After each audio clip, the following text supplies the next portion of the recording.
The major question for our friends in Southern California, in the Los Angeles region specifically, is what's up with USC's defense? How much better can it be from last year to this coming season? Because last year, it's unfortunate, it's kind of ugly, but we've got to talk about it. That was the Achilles heel to the team. That was really the reason why USC wasn't able to, one, win the Pac-12, then make the college football playoff. That was also a reason why the New Year's Six bowl game had the result that it had against Tulane. So a lot of people are saying, if we're going to get to the college football playoff, we're going to exercise those demons, the defense has got to be better. Y'all that watch this show, y'all that know what we're about here, you know we're not in the business of dealing hopium. We're not your neighborhood hope dealer. But even with that being said, I think there is some cause for some optimism in Los Angeles right now around the defensive side of the ball. And to be real, last year, it can't get a lot worse than it was last year. I mean, allowed 30 points a game, allowed over 400 yards a game, good for 101st in the country, allowed 160 yards rushing a game. It was bad last year.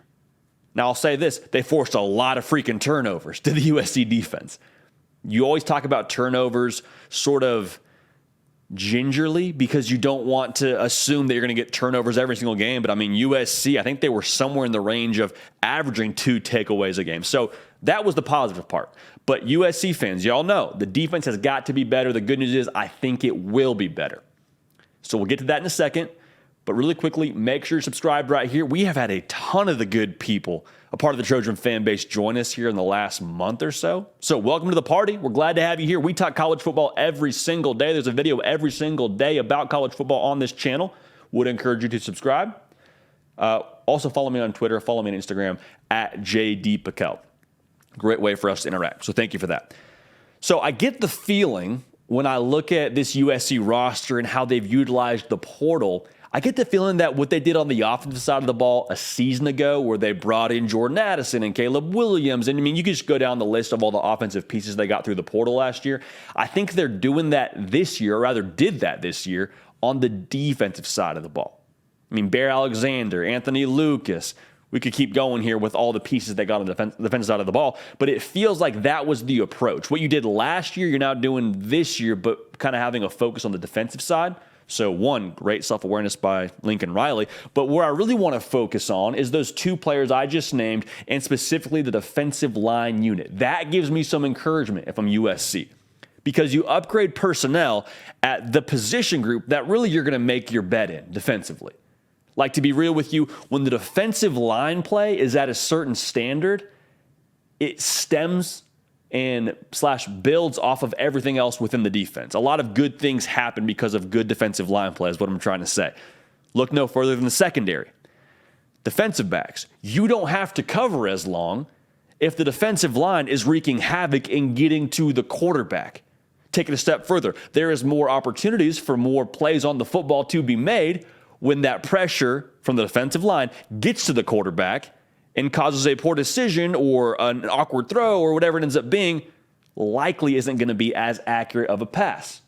Helps the secondary. It helps the linebacking core out. I mean, Mason Cobb, another guy that's going to be a big-time contributor for USC this coming season. Another reason why you feel excited about this portal haul from Lincoln Riley and company.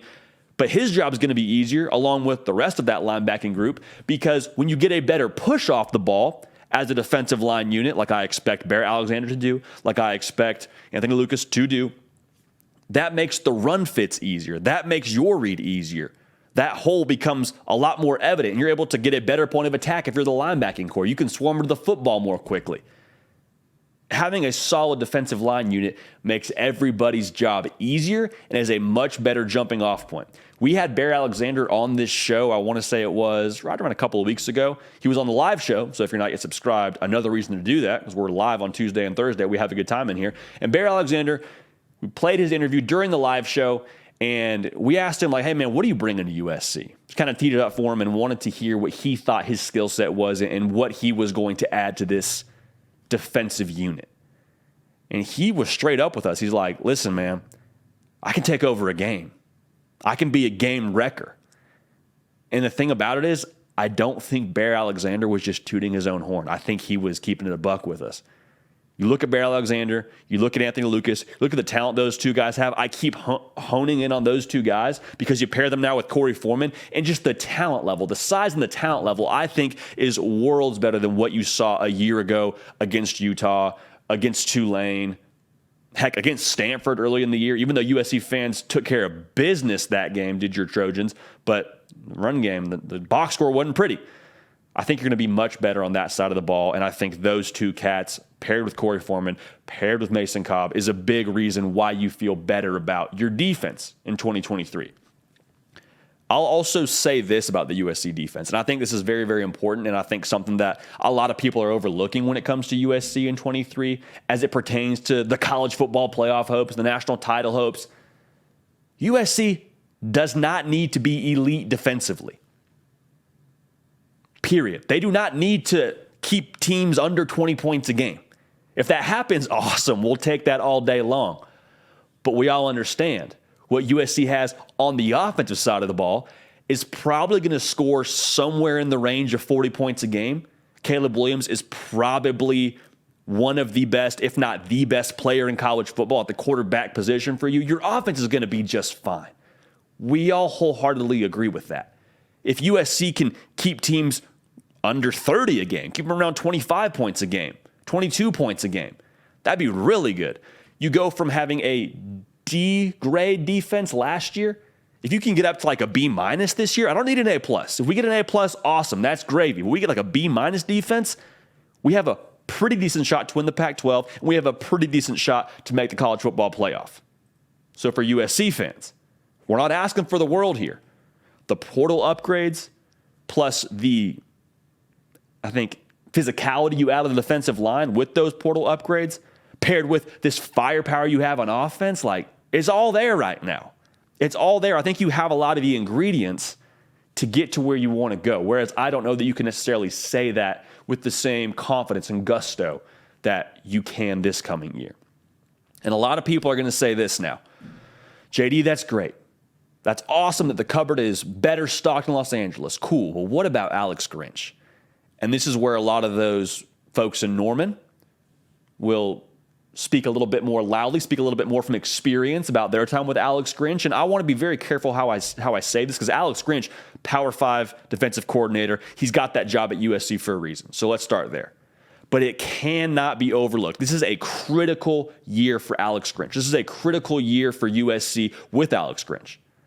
Because what I just said, when you have the ingredients, when you have the personnel, and you pair that with a once-in-a-generation quarterback in Caleb Williams, the time is now. We have said it many times on this show. Y'all that have tuned in for any length of time, you know this. I think the window is right now for USC, because Caleb Williams, God bless him, he's going to go make a whole lot of money in the NFL next year. I'm sure he's making good money at USC. I think that money in the NFL is going to be pretty hard to pass up as well. He's not coming back for another year. This is it. So you don't want to have this feeling this time next year of, man, what could have been if we had had the defense to go with Caleb Williams. So I'll say this, I don't want to throw any shade to Ohio State. This isn't Ohio State catching a stray, but you hear people talk about C.J. Stroud, and you hear them say, kind of wasted what you had with him there. Because the defensive side of the ball wasn't able to be up to par to beat Michigan 2 years in a row. And that's a whole other video for another time. But I just want to put this out in the open. For USC fans, you want to avoid that sentiment. And personnel-wise, you're teed up to be able to do that. Alex Grinch has got to get this unit ready to play, whether it's a scheme thing, because he plays a high-risk, high-reward defense. Don't get it twisted. You saw the high reward last year with all the turnovers. You also saw the risk not always pay off at times. Got the personnel. Whether it's, like I said, scheme, or whether it's maybe spending more of an emphasis on tackling. I don't know what it is. I don't pretend to be in that room and have the keys to making USC's defense play the way they want to play in 2023. But I will say this, Alex Grinch, very, very critical year for the reasons I mentioned. Caleb Williams is there. Personnel's improved. Now you look to the coaching staff to get that all in order and be in position to capitalize on all that. So we'll cover it here like nobody else. I promise you we'll talk a whole lot about your Trojans. Heck, we talk college football every single day. Every single day you come to this channel, you find the hard count, we got a video for you talking about this beautiful game that I know y'all love because you're watching a college football video and it's May. You better believe that we love it because we talk about it all year long. We appreciate y'all. We love y'all. I'm on social media at Twitter and on Instagram at JD Pakel. We're on podcasts, Spotify, Apple, wherever you get your podcasts. Listen to full episodes of the hard count. We're going to keep this party rolling. We will see y'all next time. Hey y'all, thanks so much for watching. Subscribe to the channel here to make sure you don't miss an episode of The Hard Count. Also be sure to check out other videos on the On3 YouTube channel.